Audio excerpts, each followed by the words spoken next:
Welcome to episode 4 of Banking Blueprints. For this episode, we are doing things a bit differently. Today, we will cover part 1 of the conversation between our host, Dharmesh Mistry, and our guest, Leda Glyptis, an icon of the banking industry and the author of Bankers Like Us. In today's episode, Dharmesh and Leda dive into how to navigate the ever-evolving world of finance, how to tackle the hurdles of legacy systems, and finally, the limitless possibilities of neocore solutions in banking modernization. Enjoy part 1, and we will soon be back with part 2. Welcome, everybody, to Innovation Beyond the Core. And this week is my special friend, Leda Glyptis. Hello, Leda. So good to be here with you today, Dharm. Thank you for having me. Good. And so, look, for the benefit of the two people in the world that don't know you, Leda, can you tell us a bit about yourself and your experience in banking? Absolutely. Hello to new friends out there who don't already know me. I've described myself as a recovering banker for a long time, partly because I fell into it entirely by accident and I found my calling in a way that embarrasses me to this day. And partly because even though I have been outside traditional banking for the last few years, working in the core banking space, sort of on the technology vendor side, I still say we and mean bankers. I even wrote a book called Bankers Like Us, accepting that the way my brain works is still very much that of a banker rather than a service provider. I think it's fair to say, and it will touch on some of the things we talk about today, that I came into banking at the worst and best time possible. I actually got my first banking job in 2007, just as the financial crisis was picking up immense speed, and I have only known the industry in a time of crisis. I have only known it in a time of stress, anxiety, and profound change, both positive change, like the fintech wave was picking up speed at the same time, and frustrating change through challenges, regulatory and market pressures. And it has been an amazing time to be doing technology work in banking. So although at the time it felt like the most counterintuitive decision anyone could ever make, it has been an amazing journey since then. Having come from a sort of public policy and defense background, falling into an industry that was about to set on a transformation journey that actually isn't anywhere near finished. So I've held some traditional tech transformation operation roles inside banks, and then moved to client-facing technology and innovation, as we called it at the time. And the last few years I've worked in core banking, which has solidified our friendship, Dharm, because on top of everything else, we can geek out together. Look, firstly, you make me feel really old because you came into banking when I've been there like 20 years. It wasn't my first job, though. It should make you feel old if it was like I finished high school and entered banking. It wasn't that at all. I did work in as I said in defense, and I did some technology and M&A work in defense, which was mind blowing for all the wrong reasons. And it definitely makes me feel old when the thing that is my second career I've been doing for 20 years. Right. Wow. So, see, not so old now. Okay. So can you say a little bit about your experience in the core banking space itself? Because you work with modern core vendors, right? Yes. So I would say my experience in core banking is a story in 3 parts. Right.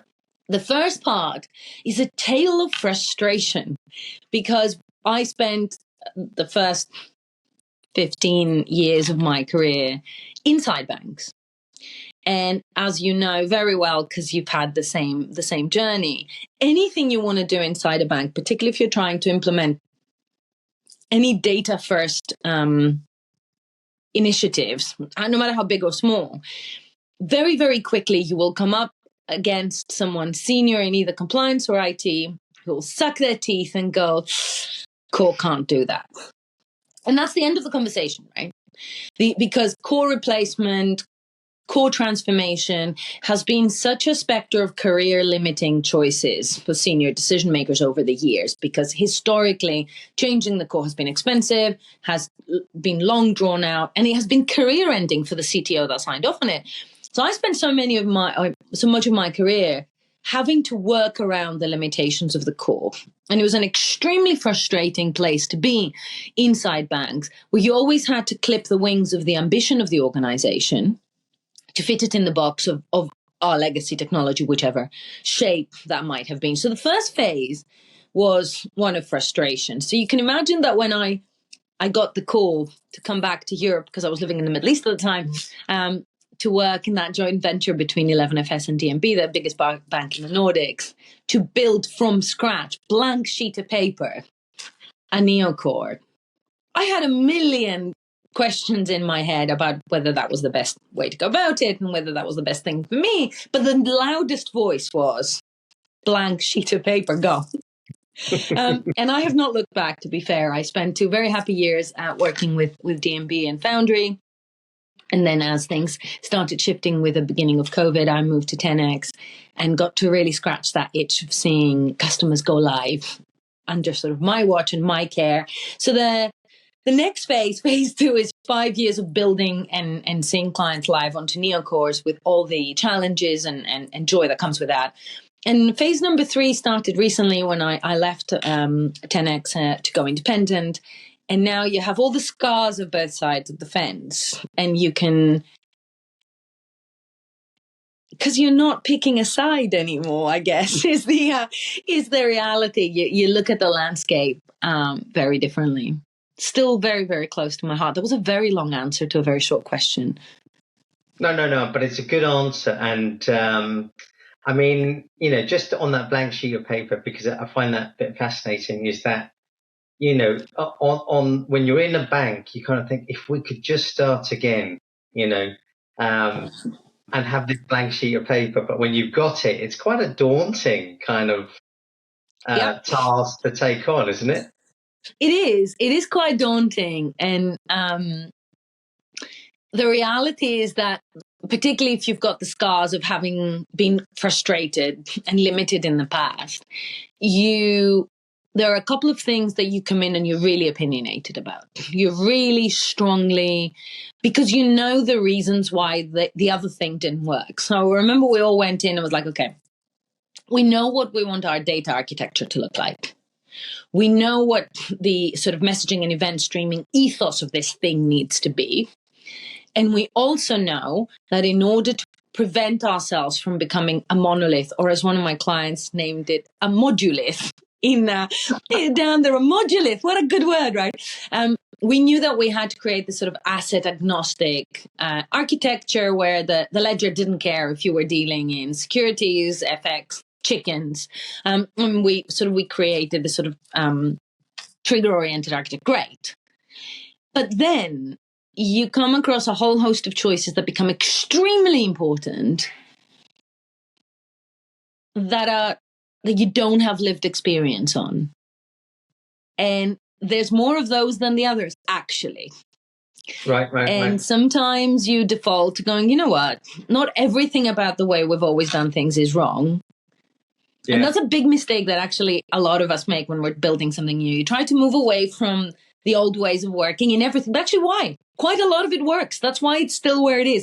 And then there's a whole host of things where you're like, you know what? I don't have a view on that. I don't know. Yeah. I don't care. So you have to go out there and do quite a lot of research and find that the market doesn't care as long as it works.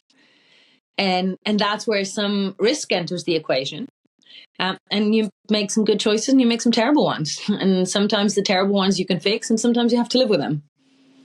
Yeah, I mean, I'm a big believer of this thing where, not everything needs to be scratch, otherwise, yes. I'd be redundant by now. But as not being a young man anymore. But anyway, so what's your experience? I mean, like when it comes to the implementation side, right? What's your experience of like core replacement projects? How much fun were they?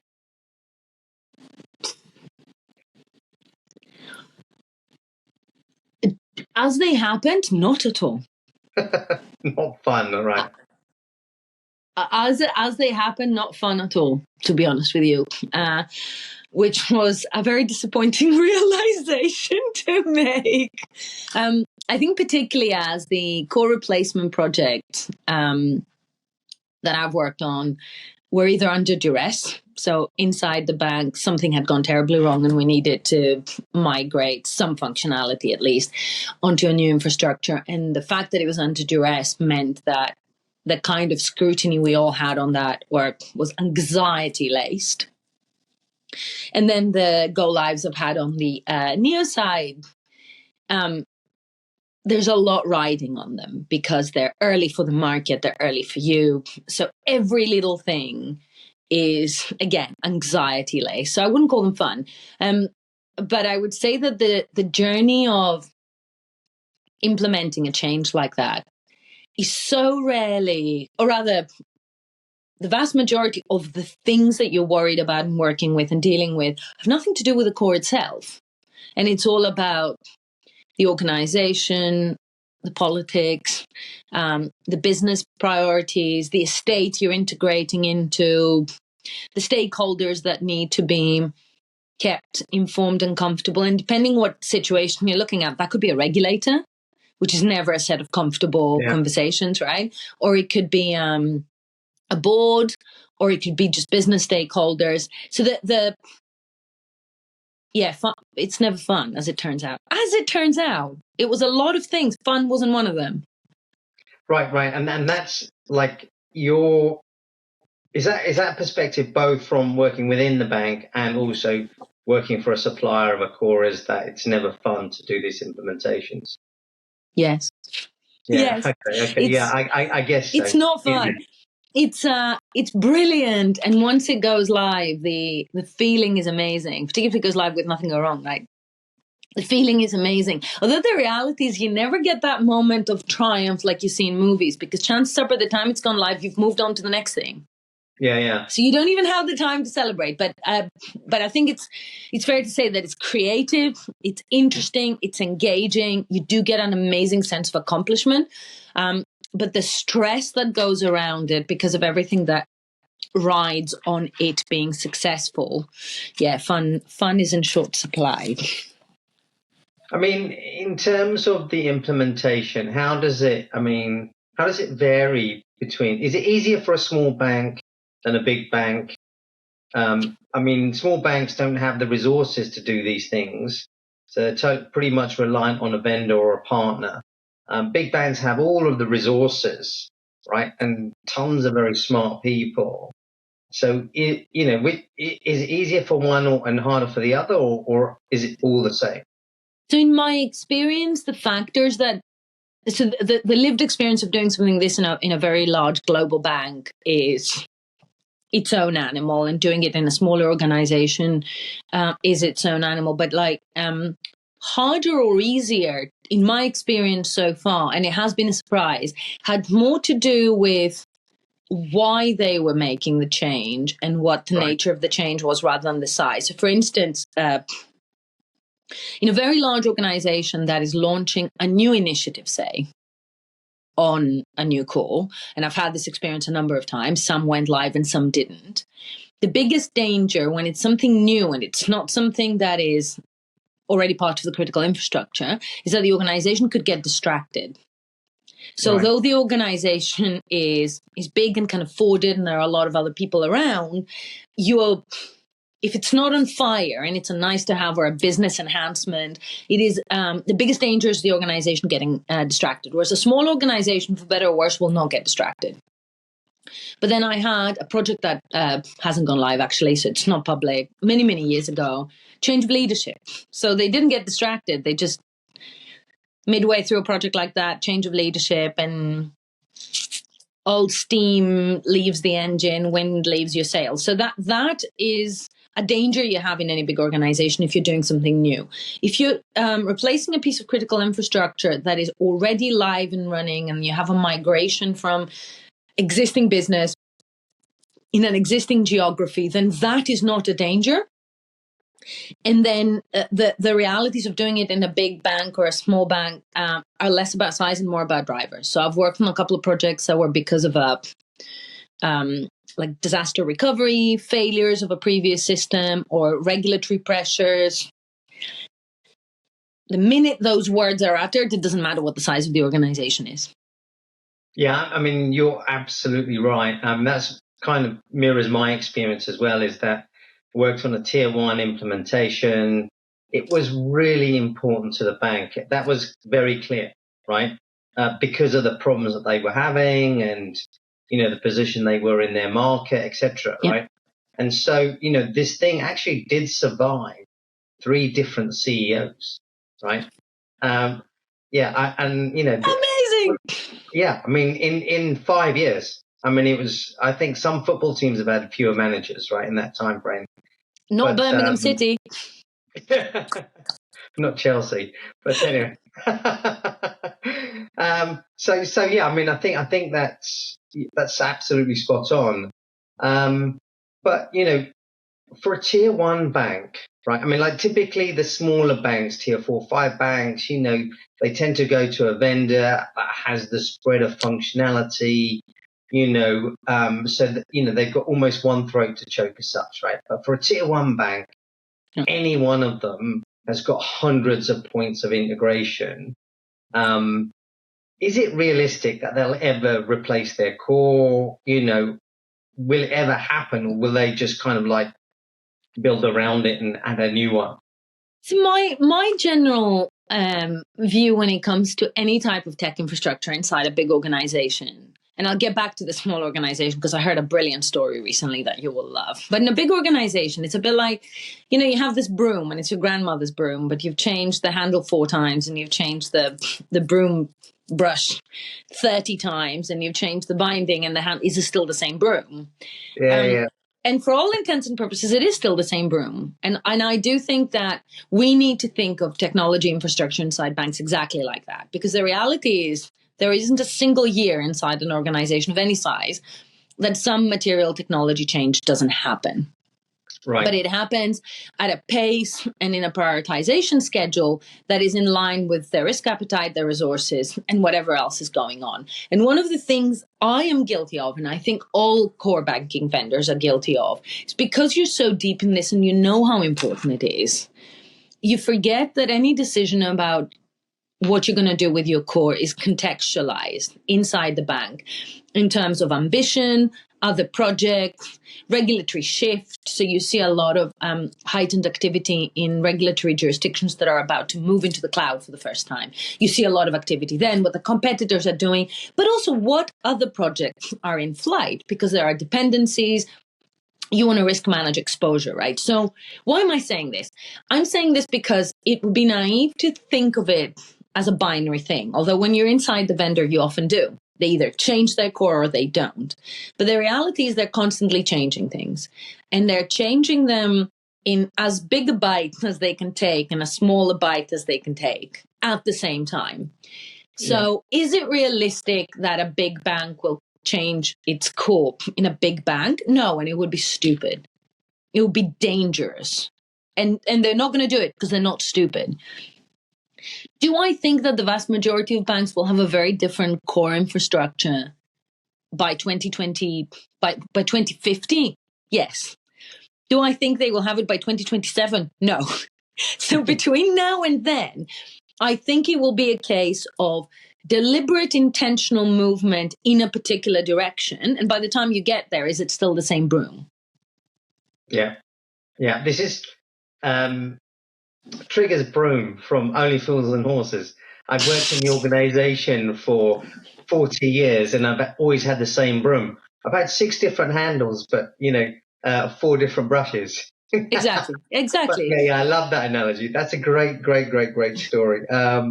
Okay, so is there proven, is there one approach, a proven tested approach to replacing core that guarantees success? That's $1 million question, right? I mean, the short answer to that is Don't no. give it away to everyone, because if there is, We're going to Yeah, make a lot of money. Yeah, actually, there is, and Leda and Dom can tell you what it is, and you have to pay us $1 billion.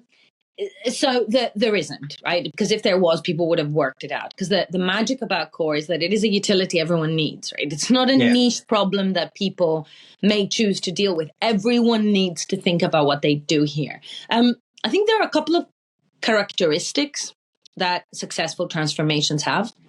Yeah. And ideally, you have all of them. So the first one we already touched on is leadership continuity. It doesn't necessarily need to be the same people. Yeah. But it needs to be the same business vision. And usually that happens with some continuity in humans as well, to be fair. But you need a clear vision. If it's an experiment to the side, then distraction is likely. If you're only doing it under duress and regulatory pressure, then not going all the way is also likely. So that continuity of business vision and a realization of where you're going as a business helps.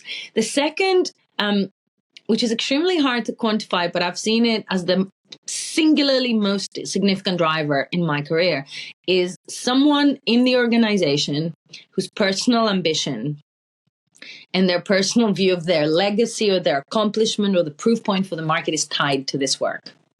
Someone's personal life somehow ties to this project. And it's such an obscure thing to be looking for, but essentially that organizational directional ambition and someone's personal ambition need to coexist. And then the last thing I would say that I see in those successful implementations is properly calibrated risk management language. Because you need to have the hard conversations about risk management, because you're migrating data, you're migrating live customers, you're making the hard decision to switch things off. So you need to have the right language to speak to the risk teams and the compliance teams so that you're agreeing on what is an adequate level of satisfactory stress tests before you go, okay, I'm flicking the switch, I'm switching it off now. But equally not shying away from them. One of the biggest things that I have seen as a thing that failed projects have in common is the attempt to keep as much of the work secret as possible. Yeah. And not bring the risk compliance main organization eyes onto this work till it's as advanced as possible. I see the urge. I get it. It also comes from years of doing innovation projects like that. So all new technology was usually nurtured like that. It does not work when you're looking to migrate live customers and where you're looking to touch critical infrastructure. So it's a combination of ambition, people who feel somehow personally bound to this work, and the properly calibrated risk management from day zero. You keep the risk and compliance folks out of the room long enough, you're dead. Thank you for tuning into Banking Blueprints. We invite you to stay tuned for future episodes. On behalf of our Season 1 host, Dharmesh Mistry, and the team here at Zafin, we're glad you're here. Thanks again. We'll see you soon.